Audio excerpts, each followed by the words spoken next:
तब हजरत मोहम्मद की उम्र सिर्फ 6 साल थी। मक्का के कई बच्चे एक दिन मैदान में खेल रहे थे। उन्हीं बच्चों के बीच हमारे प्यारे नबी हजरत मोहम्मद भी खेल रहे थे। संध्या होने लगी, अंधेरा घिर आया। एक एक करके सभी बच्चों के अब्बा मैदान में आने लगे। कोई अपने बच्चे को गोद में उठाकर प्यार कर रहे हैं, कोई हाथ पकड़कर हंसते हंसते घर जा रहे हैं। और उस समय रहमतों के सरदार प्यारे नबी एक कोने में खड़े होकर चुपचाप उस दृश्य को देख रहे थे। उन्होंने खेलना बंद कर दिया, फिर शांत नजरों और गंभीर चेहरे के साथ धीरे धीरे घर की ओर चल पड़े। घर पहुंचकर देखा, उनकी स्नेहमयी माँ आमिना एक कोने में बैठी हैं। छोटे मोहम्मद आहिस्ता आहिस्ता माँ के पास आए और उनकी गोद में सिर रख दिया। फिर मासूम आवाज में बोले, अम्मी जान, आज खेल खत्म होने पर सबके अब्बा आए थे। किसी ने अपने बच्चे को गोद में उठाया, कोई खजूर लाया और अपने बच्चों को खिलाया। सब अपने अब्बा के साथ हंसते हुए घर चले गए। अम्मी जान, मेरे अब्बा कहाँ हैं? वो कभी मुझे लेने क्यों नहीं आते? यह सुनकर माँ आमिना का दिल कांप उठा। वह सवाल जिसे वह इतने दिनों से टालती आ रही थीं, आज वही सवाल बच्चे के मासूम दिल से निकलकर सामने आ गया था। उन्होंने एक गहरी सांस ली,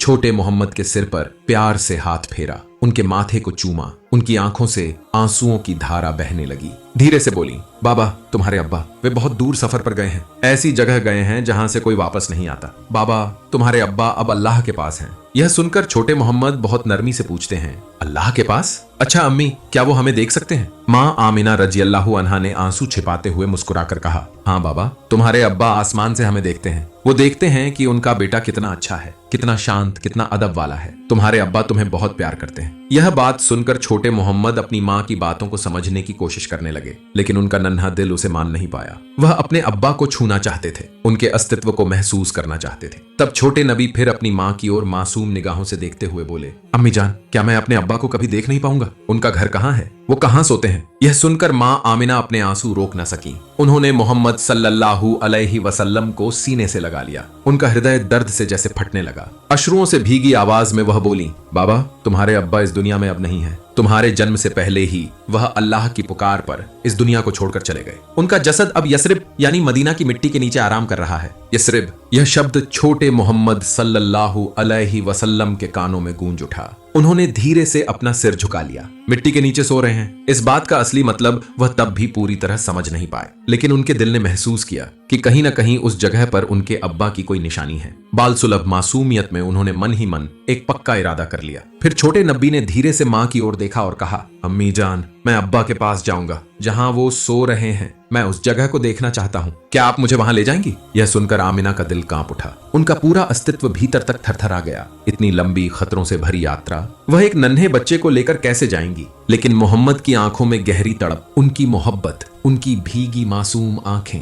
आमिना उससे कैसे इनकार कर सकती थी? कैसे उस मासूम अनुरोध को ठुकराती? वह शांत होकर सोचने लगी, शायद यही किस्मत है। शायद पिता की कब्र की मिट्टी का एहसास इस छोटे दिल की खाली जगह को कुछ हद तक भर देगा। फिर माँ आमिना ने आंसू पोंछे और नरम आवाज में बोली, हाँ बाबा, मैं तुम्हें ले जाऊंगी। हम यस्रिब जाएंगे। तुम अपने अब्बा की कब्र के पास खड़े होकर उनके लिए दुआ करोगे। वो बहुत खुश होंगे बाबा। इसके बाद शुरू हुई उस लंबी सफर की तैयारी। यात्रा के लिए माँ आमिना ने अपने साथ उम्मे ऐमन को भी हम सफर बनाया। अगली ही सुबह जब फजर की हल्की रोशनी आसमान पर फैली, मक्का की पहचानी गलियों को पीछे छोड़कर छोटा सा काफिला रवाना हुआ। साथ थे 2 ऊंट, एक पर माँ आमिना और छोटे मोहम्मद, दूसरे पर उम्मे ऐमन। ऊंटों की धीमी चाल के साथ वे विशाल रेगिस्तान को पार करने लगे। कई घंटों बाद तपते रेगिस्तान पर रात उतर आई। माँ आमिना ने एक जगह रुककर ऊंटों को थाम लिया। उम्मे ऐमन ने पास आकर साथ लाया हुआ खजूर और पानी माँ आमिना की ओर बढ़ाया। माँ आमिना ने बोली, क्या तुम जानना चाहते हो कि तुम्हारे अब्बा कैसे थे? छोटे मोहम्मद ने अपनी बड़ी बड़ी आंखें खोलकर उत्सुकता से कहा, हाँ अम्मी, मेरे अब्बू जान कैसे थे? माँ आमिना के दिल में बीते दिनों की तस्वीरें तैरने लगीं। उन्होंने प्यार भरी आवाज में कहा, तुम्हारे अब्बा कुरैश के सबसे खूबसूरत इंसान थे। उनके चेहरे से जैसे नूर झरता था। जब वो मुस्कुराते थे तो लगता था कि चारों तरफ रोशनी फैल गई। वो बहुत रहमदिल थे। कोई गरीब, कोई मुश्किल में पड़ा इंसान कभी उनके दरवाजे से खाली नहीं लौटता था। यह सुनकर बगल में बैठी उम्मे ऐमन बोली, बिल्कुल सही फरमा रही हैं। अब्दुल्लाह जैसा इंसान मैंने नहीं देखा। मैंने अपनी आंखों से देखा है। वो अपना खाना भी दूसरों को दे देते थे। मोहम्मद, तुम्हारी आंखों में, तुम्हारे स्वभाव में मुझे तुम्हारे अब्बा की ही छवि दिखाई देती है। छोटे मोहम्मद पैगंबर की बातें सुन रहे थे। उनकी कल्पना में अपने अब्बा का एक खूबसूरत चित्र बन रहा था। ये बातें, ये कहानियां उस लंबी थकाऊ यात्रा की सारी तकलीफें भूलवा रही थी। वह सिर्फ एक कब्र देखने नहीं जा रहे थे, वह जा रहे थे अपने कल्पना के उस महान पिता की महक, उनकी याद, उनकी निशानी सब महसूस करने। लंबे और थकाऊ सफर के बाद आखिरकार वे यस्रिब यानी आज के मदीना पहुंच गए। चारों ओर हरे भरे खजूर के बाग, शांत हवा और सुकून से भरा माहौल मानो उन्हें बाहों में भरकर स्वागत कर रहा था। इसके बाद वे मां आमिना के बनु नजर कबीले के रिश्तेदारों के घर ठहरे। वहां उनका एक महीना मानो सपने की तरह गुजर गया। छोटे नबी हजरत मोहम्मद अपने मामाओं के बच्चों के साथ खजूर के बागों में दौड़ते भागते दिन भर खेलते कूदते रहते। उनकी हंसी, उनकी खुशी दिनों को पंख लगाकर उड़ा देती। जिंदगी में पहली बार उन्होंने एक पूरे परिवार का प्यार महसूस किया। एक दिन सुबह मां आमिना ने छोटे मोहम्मद का हाथ थामकर धीमी आवाज में कहा, मोहम्मद आज तैयार हो जाओ, आज हम तुम्हारे अब्बा के पास जाएंगे। यह सुनकर छोटे मोहम्मद का दिल जोश और उत्साह से कांप उठा। अंदर कोई अनजाना सा उल्लास उमड़ रहा था, जैसे कोई मीठी लहर दिल में दौड़ गई हो। मां आमिना उन्हें लेकर घर से निकल पड़ी। चलते चलते वे पहुंचे दारुल नाबिघा नाम की एक जगह। वहां कई कब्रों के बीच एक साधारण सी मिट्टी की ऊंची जगह के सामने मां आमिना रुक गई। उनका गला आंसुओं से भर गया, आंखों में जमा पानी रुक न पाया। कांपती आवाज में वो बोली, ए मोहम्मद, यही है वह जगह, यहीं सोए हुए हैं तुम्हारे अब्बा। छोटे नबी एकदम चुप हो गए। उनकी बड़ी बड़ी आंखें उस कब्र पर टिक गईं। यही तो वह जगह है, यही मेरे अब्बा हैं। वह धीरे धीरे आगे बढ़े, कब्र के पास बैठ गए। अपनी नन्ही नन्ही हथेलियों से कब्र की मिट्टी को छूने लगे। जन्म के बाद पहली बार उन्होंने अपने पिता को छुआ। हालांकि वह स्पर्श ठंडी मिट्टी के जरिए था, फिर भी उनके दिल को लगा जैसे उन्होंने अब्बा का हाथ ही पकड़ लिया हो। दिल में छुपा सारा दर्द, सारी तड़प, सारी खालीपन एक ही पल में जैसे फट पड़ा। वे बिलक बिलक कर रोने लगे। रोते हुए बोले, अब्बा मैं आ गया हूँ, आपका मोहम्मद आ गया। आप बोल क्यों नहीं रहे? बस एक बार मुझसे बात कर लीजिए। उनकी रुलाई से मानो आसमान भारी हो गया। हवा थम सी गई, लेकिन मां आमिना नन्हे मोहम्मद की यह टूटती हुई आवाज बर्दाश्त न कर सकी। उन्होंने आंसू रोकते हुए उन्हें अपने सीने से लगाया और धीरे धीरे उन्हें उनके अब्बा की कब्र से वापस ले आईं। पिता की कब्र जियारत के बाद अब मदीना से लौटने का समय आ गया। छोटे मोहम्मद बहुत चुप थे, पर उनकी आंखों में एक गहरी बुझी हुई पीड़ा साफ दिखाई जा रही थी। उन्हें लग रहा था जैसे अपने अब्बा का एक हिस्सा वहीं यसरिब की मिट्टी में छोड़ आए हों। काफिला फिर से चल पड़ा, मक्का और मदीना के बीच की उस कठोर सुनसान रेगिस्तानी राह पर। लेकिन वापसी के इस सफर में थकान और मन के भारी बोझ से मां आमिना रजी अल्लाहु अन्हा अचानक बहुत बीमार पड़ गईं। उनका शरीर तेज बुखार से तप रहा था। उम्मे ऐमन घबरा गई। उन्होंने तुरंत आमिना को ऊंट से उतारा और एक पेड़ की छाया में लिटा दिया। छोटे मोहम्मद दौड़कर मां के पास जा बैठे। कांपती आवाज में बोले, अम्मी जान, आपको क्या हुआ? आपका बदन इतना गर्म क्यों है? मां आमिना हल्की सी कमजोर मुस्कान देकर बोली, कुछ नहीं बेटा, मैं ठीक हूँ, थोड़ा आराम कर लूंगी तो सब ठीक हो जाएगा। लेकिन उनका हाल धीरे धीरे और बिगड़ने लगा। तब मां आमिना समझ गईं, उनके जीवन का समय अब पूरा होने वाला है। इस वीरान रेगिस्तान में अपने मासूम अनाथ बेटे को अकेला छोड़ जाना पड़ेगा। यह सोचकर उनका दिल और भी टूट गया। उम्मे ऐमन आंसू भरी आवाज में बोली, अमीना जरा पानी पी लो, ताकत आ जाएगी। मां आमिना ने उन्हें देखा और बहुत धीमे स्वर में बोली, नहीं, मुझे पानी मत देना, यह थोड़ा सा पानी मोहम्मद के लिए बचा कर रखना। मक्का अभी बहुत दूर है, रास्ते में उसे प्यास लग सकती है। अपने आखिरी पलों में भी वे सिर्फ अपने बेटे का ख्याल कर रही थीं।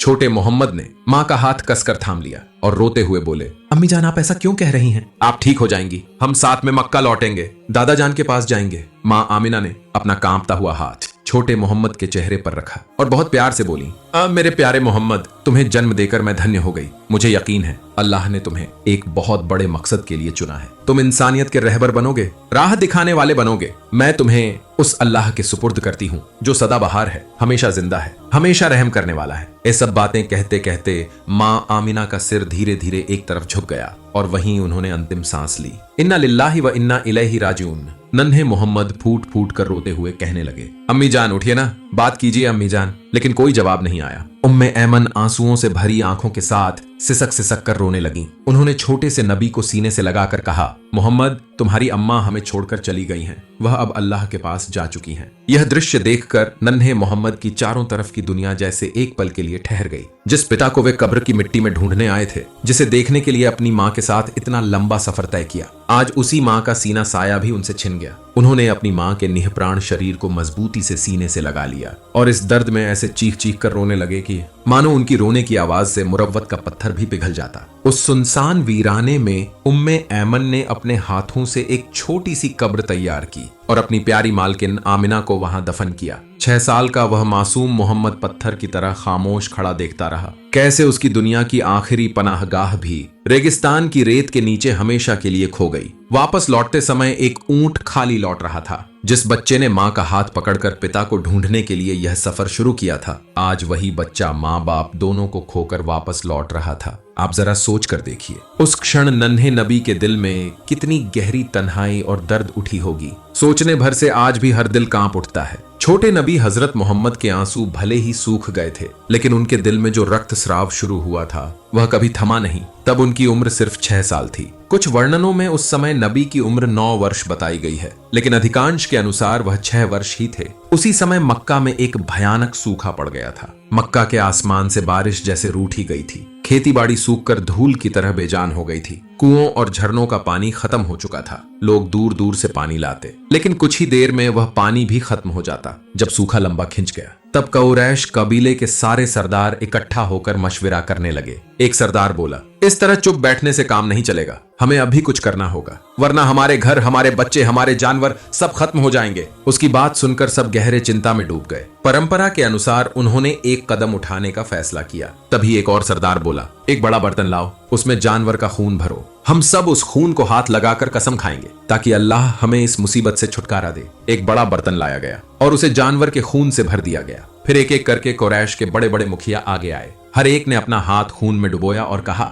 मक्का में बारिश नहीं हो रही, हमारे बच्चे प्यास से मर रहे हैं, हमारे जानवर खत्म हो रहे हैं। आज हम कसम खाते हैं, आज रात हम सब काबा शरीफ के पास जाएंगे। हम काबा की दीवारों को मजबूती से पकड़कर खड़े रहेंगे और अल्लाह से दुआ करेंगे जब तक कि बारिश ना आ जाए, और अगर बारिश न भी आए तो भी हम उस दीवार को नहीं छोड़ेंगे, वहीं खड़े खड़े अपनी जान दे देंगे। रात आधी हो चुकी थी। चांदनी में रेगिस्तान की नीरवता फैली थी। उसी सन्नाटे में कुरैश के वे सब नेता जो खून में हाथ डुबोकर कसम खा चुके थे, चुपचाप अपने घरों से निकल पड़े। वे सब मिलकर काबा शरीफ की ओर बढ़ने लगे और उसी कारवां में शामिल थे अल्लाह के प्यारे नबी हजरत मोहम्मद के मोहब्बत करने वाले चाचा अबू तालिब। जब अबू तालिब अपने घर से बाहर निकल रहे थे, तभी छोटे मोहम्मद सल्लल्लाहु अलैहि वसल्लम ने उन्हें जाते हुए देखा। वह धीरे धीरे आगे बढ़े और अपनी प्यारी मधुर आवाज में बोले, चाचा जान आप कहाँ जा रहे हैं? अबू तालिब रुक गए। उन्होंने अपने प्यारे भतीजे के मासूम चेहरे की ओर देखा। नरम लहजे में बोले, ऐ मेरे प्यारे भतीजे, क्या तुम्हें पता नहीं कि हमारा मक्का पूरी तरह सूख चुका है? बारिश रुक गई है, पानी की कमी से लोग भी परेशान हैं और जानवर भी। इसीलिए हमने सबने खून में हाथ डुबोकर कसम खाई है कि जब तक बारिश नहीं आ जाती हम काबा शरीफ की दीवार नहीं छोड़ेंगे। आज मैं उसी कसम को पूरा करने जा रहा हूँ। यह सुनकर अल्लाह के प्यारे नबी छोटे मोहम्मद ने अपने चाचा की ओर गहरी कोमल निगाहों से देखा। धीरे से बोले, चाचा जान आप मुझे भी अपने साथ ले चलिए। अबू तालिब ठिठक गए। भतीजे को बेहद मोहब्बत भरी नजरों से देखते हुए बोले, नहीं मेरे बच्चे, वहां मक्का के बड़े बड़े लोग जमा होंगे, सब कुरैश के सरदार हैं। अगर मैं अपने साथ एक बच्चे को ले जाऊं तो लोग क्या कहेंगे? लेकिन छोटे मोहम्मद ने फिर उसी मासूम आग्रह से कहा, मैं भी चलूंगा चाचा जान। उस कोमल जिद के आगे अबू तालिब का दिल पिघल गया। वे तो उसे जान से भी ज्यादा चाहते थे। आखिरकार मुस्कुराकर बोले, ठीक है चलो मेरे साथ आओ। फिर अबू तालिब ने अपने नन्हे भतीजे का कोमल हाथ थाम लिया और उसे साथ लेकर काबा शरीफ की ओर चल पड़े। धीरे धीरे वे दोनों काबा के सामने पहुंचे। उधर मक्का के वे सभी बड़े नेता जिन्होंने खून में हाथ डुबोकर कसम खाई थी, एक एक करके काबा के चारों ओर जमा होने लगे। गिनती करने पर पता चला कुल 32 बड़े सरदार वहां मौजूद थे। सबने कहा था, जब तक बारिश नहीं आएगी हम काबा की दीवार को कसकर पकड़े रहेंगे। जब मक्का के आम लोगों को यह खबर मिली तो वे भी अपने घरों से निकल पड़े। मर्द, औरतें, बूढ़े, बच्चे सब एक ही उम्मीद में चल पड़े काबा की ओर। शायद आज रहमत की बारिश उतर आए। धीरे धीरे काबा शरीफ के चारों तरफ लोगों का सैलाब उमड़ आया, लेकिन वे 32 कुरैश सरदार जिन्होंने खून में हाथ डुबोकर कसम खाई थी, वे काबा के बिल्कुल पास जाकर खड़े हो गए। उनके साथ थे अबू तालिब और उनके हाथ थामे बगल में खड़े थे अल्लाह के प्यारे नबी छोटे मोहम्मद सल्लल्लाहु अलैहि वसल्लम। जब लोगों की नजर उस छोटे से बच्चे पर पड़ी तो सब हैरान रह गए, एक दूसरे के चेहरे की ओर देखने लगे। फिर गुस्से में अबू तालिब से बोले, ए अबू तालिब, तुमने यह क्या किया? तुम इस बच्चे को क्यों साथ लाए हो? क्या तुम्हें पता नहीं कि यहाँ मक्का के बड़े बड़े लोग इकट्ठा हुए हैं? इस बच्चे का यहाँ कोई काम नहीं है। यह सुनकर अबू तालिब मुस्कुराए। उन्होंने अपने प्यारे भतीजे की ओर देखा और नरम प्यार भरी आवाज में बोले, मेरे प्यारे भतीजे, जाओ पीछे जाकर बैठ जाओ। बिना जरा सा विरोध किए अल्लाह के प्यारे नबी मोहम्मद सल्लल्लाहु अलैहि वसल्लम चुपचाप पीछे हट गए और भीड़ के एक कोने में जाकर खामोशी से बैठ गए। इसके बाद वे 32 कुरैश सरदार एक साथ आगे बढ़े और सबने मिलकर काबा शरीफ की दीवार को मजबूती से पकड़ लिया। उनकी आंखों में आंसू थे और उनके होंठों पर एक ही पुकार, हे काबा के मालिक अल्लाह, हम पर रहमत कर, हम पर बारिश उतार। सब जोर जोर से रोते हुए अल्लाह से दुआ करने लगे, लेकिन आसमान बिल्कुल साफ था। एक भी बादल दिखाई नहीं दे रहा था। वे पूरी रात दुआ करते रहे, रोते रहे, दीवार पकड़े रहे, लेकिन कोई जवाब नहीं आया। बारिश तो दूर, आसमान पर एक हल्की परछाई तक नहीं दिखी। रात बीत गई, सुबह हो गई, लेकिन सुबह की रोशनी में भी बारिश का कोई निशान नहीं था। धरती पहले की तरह सूखी, फटी हुई और हवा में सूरज की तपिश आग की तरह जल रही थी। धीरे धीरे सूरज ऊपर चढ़ने लगा। उसकी तपती गर्मी मक्का के हर कोने को झुलसा रही थी। जो लोग रात भर बारिश की उम्मीद में रोते रहे थे, वे दिन निकलने के बाद भी काबा की दीवार कसकर पकड़े रहे। उनके होंठों पर बार बार वही दुआ, हे अल्लाह हम पर रहमत कर, बारिश भेज दे। लेकिन नहीं, आसमान अब भी बिल्कुल नीला था। एक बादल भी दिखाई नहीं दे रहा था। तपते सूरज में उन 32 लोगों के बदन पसीने से भीग रहे थे। कुछ लोग कमजोर होने लगे, कुछ के हाथ कांप रहे थे, कुछ चक्कर खाकर गिर पड़े, लेकिन फिर भी उन्होंने अपनी कसम नहीं तोड़ी। किसी ने भी दीवार नहीं छोड़ी। ठीक उसी वक्त अबू तालिब ने अपने चादर में एक हल्का सा खिंचाव महसूस किया। उन्हें लगा जैसे कोई पीछे से धीरे से उनकी चादर पकड़कर खींच रहा हो। उन्होंने मुड़कर देखा और जो नजारा सामने था उसे देखकर उनकी आंखें अनायास ही फैल गईं। पीछे खड़े थे उनके 9 साल के छोटे भतीजे हजरत मोहम्मद सल्लल्लाहु अलैहि वसल्लम। यह मासूम पवित्र सा दृश्य देखकर अबू तालिब के चेहरे पर अचानक कठोरता आ गई। उन्होंने गुस्से भरे स्वर में कहा, ए मोहम्मद, तुम यहाँ क्यों आए हो? छोटे नबी मोहम्मद ने बेहद विनम्रता और अदब के साथ सिर झुकाकर कहा, चाचा जान मुझे जाने दीजिए, मैं दुआ करूंगा, फिर देखिएगा ऊपर जो मालिक है वही बादल भेजेगा, वही बारिश बरसाएगा। यह सुनकर अबू तालिब और भी हैरान रह गए। उन्होंने कठोर लहजे में कहा, हम मक्का के 32 बड़े नेता पूरी रात यहाँ खड़े होकर अल्लाह से बारिश की दुआ कर रहे हैं, लेकिन कोई बारिश नहीं आई। और तुम सिर्फ 9 साल के एक बच्चे, तुम दुआ करोगे और तुरंत बारिश हो जाएगी? जाओ अपनी जगह जाकर बैठो। चाचा के मुंह से ऐसी सख्त बातें सुनकर अल्लाह के प्यारे रसूल चुपचाप सिर झुकाए पीछे हट गए। न कोई रंज, न कोई शिकायत, न कोई नाराजगी, बस एक शांत नूरानी खामोशी के साथ भीड़ के पीछे जाकर बैठ गए। उधर वे 32 कुरैश के सरदार फिर से रोते गिड़गिड़ाते हुए बारिश के लिए दुआ करने लगे। सभी एक साथ पुकार रहे थे, ए काबे के खालिक, हम पर पानी बरसा दे। ए काबा बनाने वाले अल्लाह, हमें बारिश दे। 2 से 3 घंटे बीत गए, मगर आसमान उसी तरह साफ रहा। न बादल, न हवा, न बारिश की कोई निशानी, बल्कि सूरज की गर्मी और तपा देने लगी। मक्का की रेत मानो अंगारों जैसी हो गई थी। लोग थकान से चूर होने लगे। और ठीक उसी वक्त अबू तालिब को फिर महसूस हुआ किसी ने उनकी चादर को बहुत हल्के से पीछे से खींचा है। उन्होंने पलट कर देखा और वहां उनके छोटे भतीजे हजरत मोहम्मद सल्लल्लाहु अलैहि वसल्लम चुपचाप मासूम खड़े थे।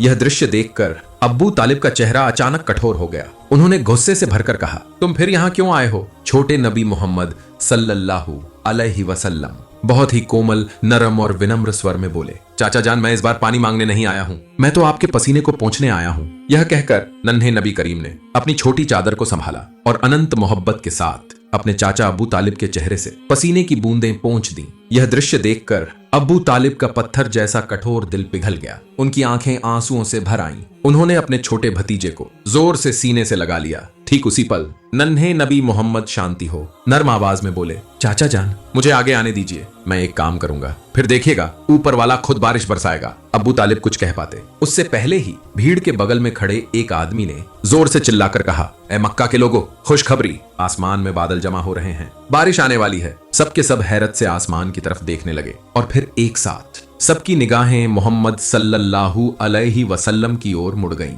इस तरह मक्का के सारे बड़े बड़े नेता अब उस छोटे नबी हजरत मोहम्मद सल्लल्लाहु अलैहि वसल्लम के पीछे खड़े हो गए। वे विनम्र स्वर में बोले, ए मोहम्मद, अब तुम दुआ करो। तब अल्लाह के प्यारे नबी हजरत मोहम्मद सल्लल्लाहु अलैहि वसल्लम ने अपने मुकद्दस दोनों हाथ आसमान की ओर उठा दिए। उन्होंने हाथ ऐसे उठाए कि उनकी बगल की सफेदी तक दिखाई दे रही थी। नबी करीम सल्लल्लाहु अलैहि वसल्लम दुआ की हालत में खड़े थे। काबा शरीफ की दीवार से सिर्फ कुछ इंच दूर उस पवित्र स्थिति में उन्होंने अल्लाह के दरबार में दुआ शुरू की। सबकी नजरें उस वक्त काबा की तरफ थीं, लेकिन बहुतों की निगाह उस नन्हे नबी मोहम्मद सल्लल्लाहु अलैहि वसल्लम के ऊपर भी ठहर गई थी। ठीक उसी समय काबा के पीछे वाले आसमान पर एक काला बादल दिखाई दिया। लोग कुछ समझ पाते उससे पहले ही वह बादल तेजी से बढ़ता हुआ आया और देखते ही देखते पूरे मक्का के आसमान को ढक लिया। और फिर बस एक पल के अंदर झमाझम बारिश शुरू हो गई। बारिश इतनी तेज थी कि थोड़े ही समय में मक्का की सारी रेत पानी से भीगकर गीली हो गई। जो लोग अभी तक बारिश के लिए दुआ कर रहे थे वे सब खुशी से रो पड़े। पूरे मक्का के लोग अल्लाह के प्यारे नबी हजरत मोहम्मद सल्लल्लाहु अलैहि वसल्लम की ओर प्यार और हैरत से देखने लगे। हर दिल में एक ही सोच उभर आई, यह 9 साल का बच्चा कितना पाक, कितना रोशन और कितना मुबारक है। सुभान अल्लाह। अल्लाह पाक हम सबको नबी करीम की नाफरमानी से बचाए और हर तरह के गुनाह से हिफाजत करे। हम सब मिलकर कहें आमीन।